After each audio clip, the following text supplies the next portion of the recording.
We got ourselves a brew day, gang.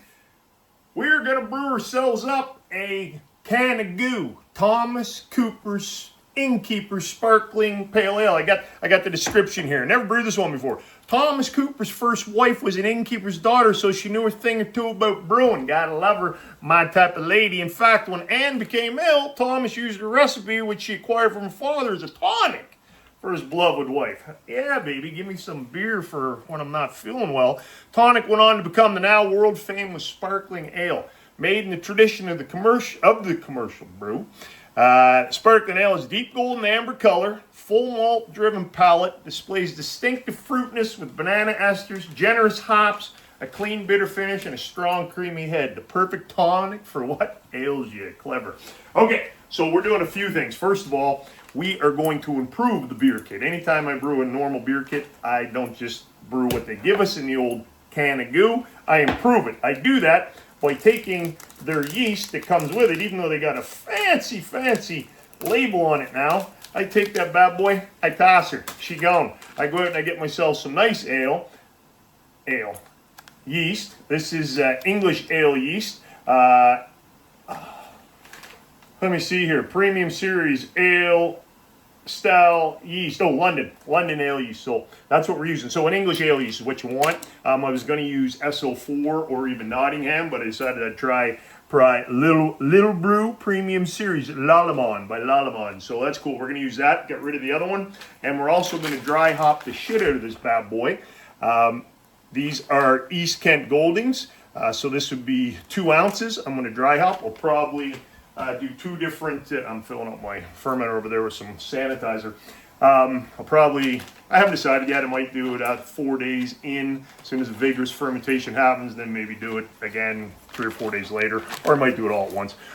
We will get to that point when we get to that damn point. On top of that, what can you do to make a beer kit taste better? You can let it sit in your fermenter for longer than 4 to 5 days or 7 days or whatever they call for in these kits. They probably only call for like 7 days. Leave it in there for a good 2 to 3 weeks. These kits have improved over the years, and if you do what I'm telling you, it will be a good tasting beer. Number 1 is sanitation. I don't care what you're brewing. If you're doing all grain, partial mash, or the old can of goo, you want to sanitize everything. So this fermenter, I got a Spidell. What I'm doing is I am right now filled with Star San. I've got all my gear in the fermenter. So my spoon, my scissors that I'm going to use to cut the yeast. What else do I've got the airlock, and I got a couple other things in there too. So anything that's going to be involved in the brewing, you want to sanitize. What else can I tell you before we get going here? What we're going to do when you brew one of these, you should check out the video I just did a bit ago about doing a wet run. You want to do the wet run, which is filling up your fermenter and knowing the water levels that you need prior to start brewing. What that means is, because we're using our tap water, basically. I am using some boiling water because I've kind of figured out a calculation that works well. What I'm saying here is you first fill up these Cooper cans or Muntons or anybody, you fill up your fermenter with 15 liters of cold tap water. Then you empty the contents of the can of goo in there. You want to heat up the can of goo in some warm water first in your sink, because it's just basically like molasses. It's very syrupy. You want it to pour out nicely. And then what we're going to do, 15 liters of cold water. We're going to add the can of goo with our sterilized spoon. We're going to stir it up nicely. And then we want the final temperature to be, anywhere between 62 to 68 Fahrenheit, around 18, 19 degrees Celsius. So tap water's really damn cold. Mine's about 9 to 10 degrees Celsius. So you got to top that up with warm water. In the past, what I would do would be pour some warm water in, take a measurement, temperature, pour some hot water in. Oh, wait a sec, we overshot it, pour some cold in. My good buddy ChatGPT told me what you do is you fill her up with 15 liters of cold water, you do your mix, then you put between 2 to 2.5 liters of boiling water, which is about 0.6 gallons of boiling water, into the bad boy. And by the way, 23 liters is about 6 gallons for you gallons people. And then you fill it up with your cold water again, and that should have you right around your proper temperature. The big thing is not to overshoot your temperature, because then if you pitch your yeast, that can cause issues with the yeast.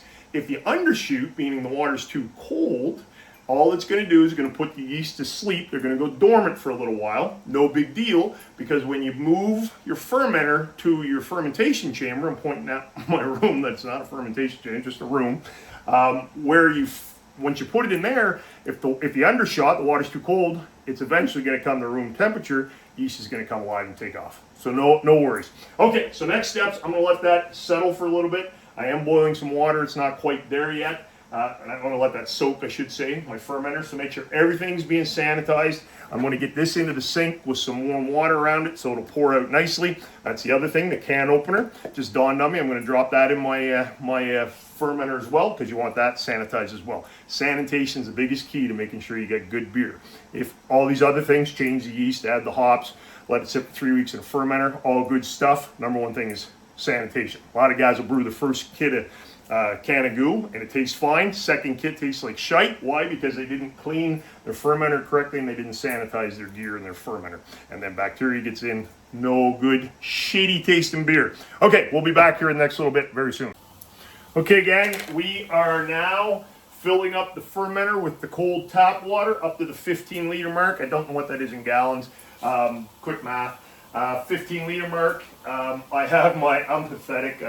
I'm live on my own with my daughters every once in a while. They come here. This is the only pot I got. It's pathetic. I ordered the new one because this is stupid. Anyway, sanitizing the shit out of that. See, that's some star sand. Don't fear the foam. She's good for you. I'm so anal that I've even got the can of goo is sitting in the warm water, getting liquidized so that it pours better. I put sanitizer on top of the can of goo. I've got over here, you can see all my, hopefully my place isn't a mess. That plate over here has all my gear. It was sitting in here getting sanitized. I've now got it on the plate with sanitizer on it. Everything's sanitized, so I'm not touching that. My kettle is now boiling. We got boiling water on the go here, so I'm good to go there. And we're cooking along here. We're brewing along here. So what's next? That's going to hit 15 liters, and I'll be back when I pour the can of goo in. Yeah, we are moving and grooving. Okay, gang. So for this yeast, you've got to rehydrate it. So some dry yeast, liquid yeast, you don't have to. Some dry yeast, they call it a rehydrate. The one that comes with the can of goo, if you're going to use it, you just have to sprinkle it in. US 05 and 04, I don't rehydrate. But this one I got to rehydrate. So I'm getting 1 milliliter of warm water. I'm going to sprinkle in the yeast, wait 15 minutes, stir briefly, and let it sit for 5 minutes.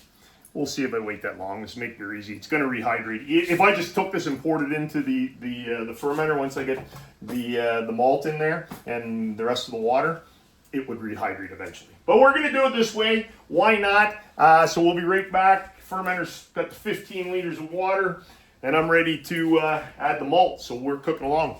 We'll be right back for that. Very exciting. All right, guys. See, it's a good thing I sanitized the top of my lid, because sure enough, I dropped it right in the old can of goo, the old malt extract. So anyway, that's what it looks like. For those of you who've never seen it, it's just like molasses. Kind of tastes like it too. That's it. Watch you don't get any paper. I find sometimes once you wet these things all fall apart. But anyway, try not to get any paper in your beer. Won't be the worst thing that could happen. And we just dump that in there. And when it's nice and warm like that, it pours in quite nicely. What you want to do, though, is once you've got it in there, I will take some of my boiling water from the pot, and I'm going to put it in the can itself of goo, let it sit, because I want all the malt, baby. I want all the goodness. So that's what we're going to do, because that's enough. I'm not going to hold that up there. She's nice and sticky. She's a messy way to brew. I'm going to take my pot, rinse out of the little star sand. Don't fear the star sand. It's actually, apparently, it's food grade and good for the yeast and all that shit and won't hurt you. So we're going to take some of that boiling water. I'm going to dump that from my kettle. I don't know if you can see that. Just trust me, my kettle's over here. I'm going to pour it into the can of goo just to, again, get the rest of the malt extract melted. Ooh, like it's hot really fucking quick. Okay, next, guys, that's in there. You're going to take your sanitized spoon. Bam. Should use a plastic one. My plastic one's in my shed. I'm not going to get it. Just don't scratch the shit out of your fermenter. And you're going to give it a good stir, guys. You want this to get all mixed up nicely. So you don't got to sit here and watch me stir. Just trust me, I'm going to stir the shit out of it. And then I'll be back. I'll be adding the remainder of the hot water. And then we're going to top her up with the cold water, add the yeast, and man, brew day, she done. Okay, guys, I gave that a real good stir, and I'll probably stir it again some more. You want to get her all mixed up well.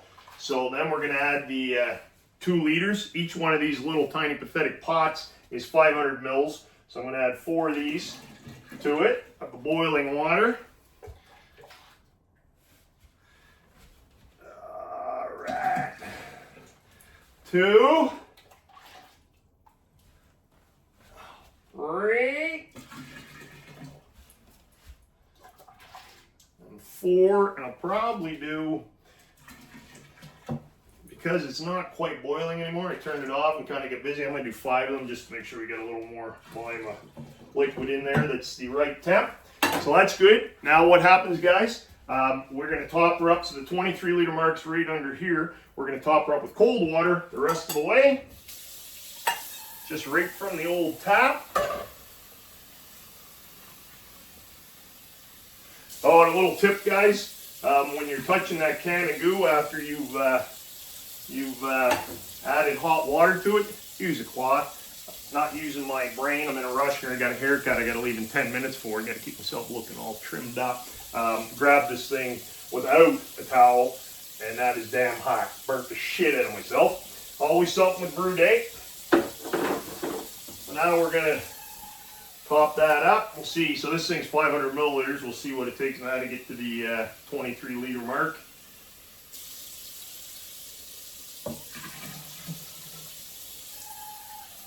And then we got the yeast. It's sitting here hydrating. I'm not going to stir it. I decided not to. I'm just going to, actually, I'm going to dump it in there now. Mightn't be a bad idea.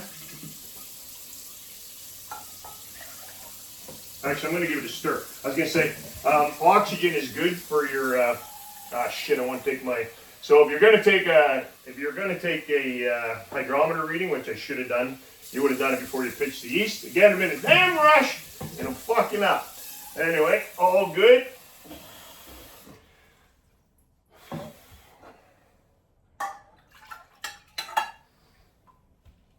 Want to get as much of that yeast in there as you can.